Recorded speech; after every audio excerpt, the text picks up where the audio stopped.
To date, my company has generated $123 million for our clients using Facebook ads. Just last month, we actually generated $1 million collectively for our clients that range from just starting out to multiple 7-8-figure business owners. And today, I'm gonna dive into how to scale your Facebook ads in 2023 using our same exact process that we use with our clients.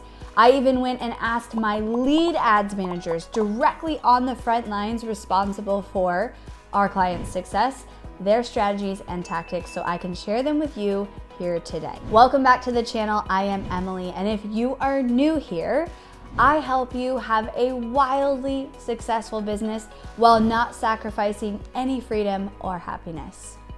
Before diving into the how to scale your Facebook ads, I have to have a couple caveats. So the first one being, in order to successfully scale your ads, you have to know your numbers. If you don't know what your numbers are today that are creating success for you and resulting in you wanting to scale, it will be impossible to successfully scale your Facebook ads. These numbers are going to vary based on what type of ad you're running right now, what type of strategy, what type of business you have. But likely they are your link clicks, cost per link click, your link click-through rate or CTR, a cost per lead, or a cost per purchase. And the key is, if you have created some sort of success with your Facebook ads, even if small, you need to know what these numbers are now so that when we go to ad budget and we spend more money on our ads, if one of those numbers gets off, we know, and we know which number we need to bring back to how it was before so we can continue to be successful. So for example, if today you have a $2 cost per lead, and then let's say you go to scale your Facebook ads, you increase your budget, and that cost per lead jumps up to $10. I would also like you to know, okay, what was my cost per click before? What was my click-through rate? So that we can kind of navigate and figure out what metric changed when we increased our budget. Because that's a common experience people have, is they increase their budget and then the cost goes up and they're spending more, but they're not getting better results. And so everything I tell you here today is gonna prevent that from happening when you scale your Facebook ads. Second, this probably goes without saying, but scaling your Facebook ads comes after you've created some sort of success.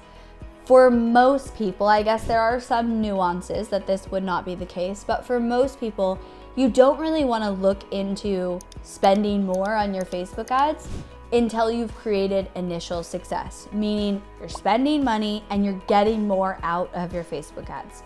Once you're in that situation, you're definitely ready to scale your ads. And finally, on the flip side of that, there are a lot of people who wait way too long to scale their Facebook ads.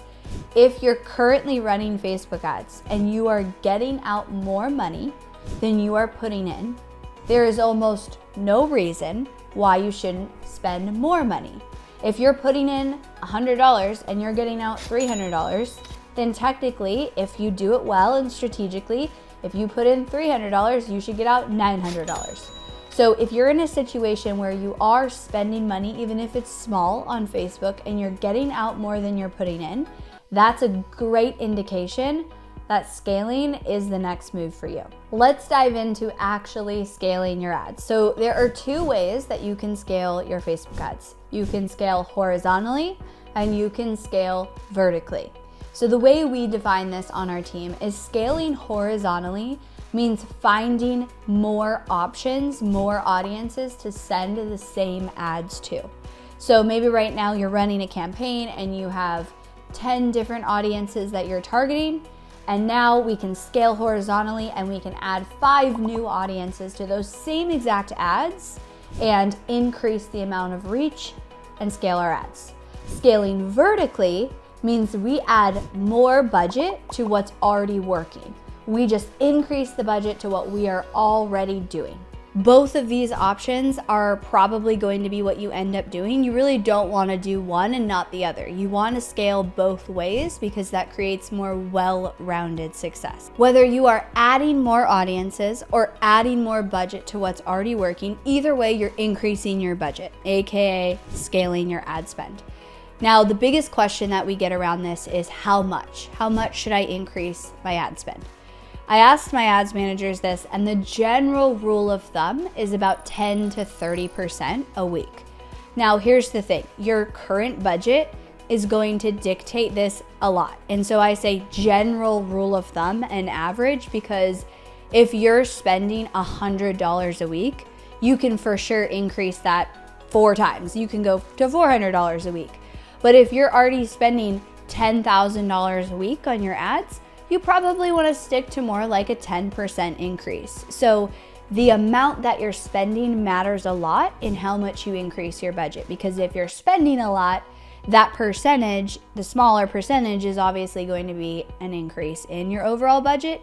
But if you're not spending very much, you can easily double your budget and increase your budget pretty quickly. As with most things in business and marketing, there's not a black and white, like for everybody do this and everybody don't do this. But for the most part, you don't want to scale your ads so fast that you throw all the metrics off and the algorithm completely off and it messes up your numbers. On the flip side of that, you also don't want to scale too slow if you have a small budget that you're starting with, that you don't really see a lot of momentum and shifts and changes. So the number that you increase your budget, you're gonna have to really know and test out based on what you're currently spending. Here's a real-time example. If I'm spending $500 a week right now on my ads, and I'm getting $2 cost per lead, and my ads are successful because for every $500 I put in, I'm getting $3,000 out. Now, I might decide to increase my budget by 20%. So I'm gonna increase my budget $100 a week, bringing it to $600 a week. And then once I increase it, I'm gonna monitor my metrics. Am I still getting around a $2 cost per lead? Am I still getting the same return on ad spend? If I increase my budget by 20%, I want my revenue to go up about 20%. Now, there are some nuances and delays that can happen with this. You may not see a direct jump and a 20% increase. It might be 18% or 15%. And that's because sometimes, depending on your strategy, leads take longer to convert, but you want to monitor those metrics. So like I said in the beginning, in order to successfully scale, you first have to know your current metrics and what is creating your success.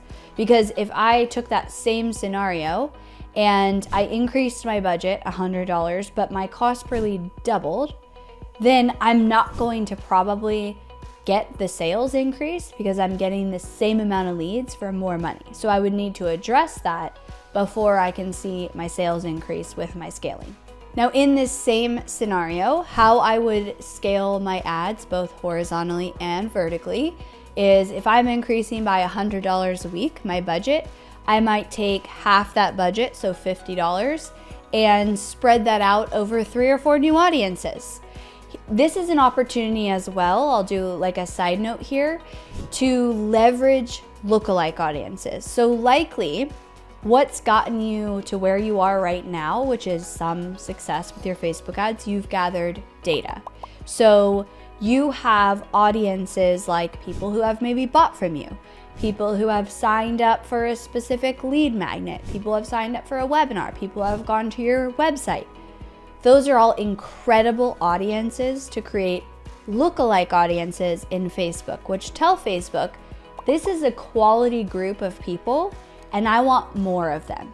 So when you go to scale, one option for your additional audiences could be a lookalike audience that you haven't tried before because it's based on new data.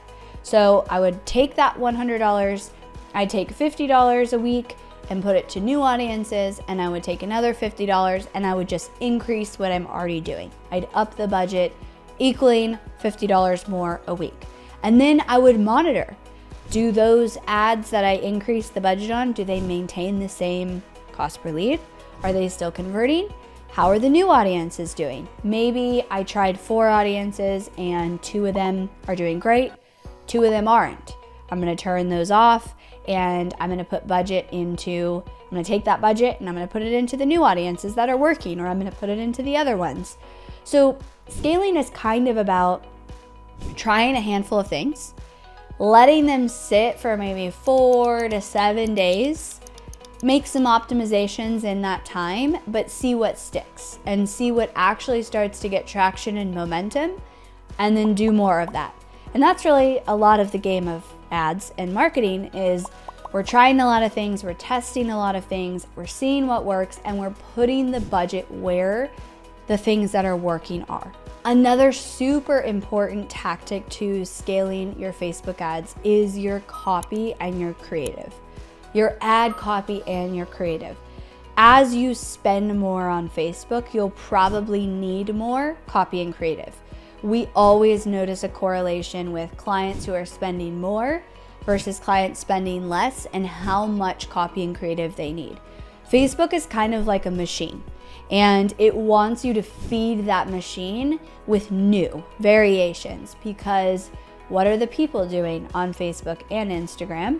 They're consuming, and if we have new things to give them to consume, the algorithm likes that.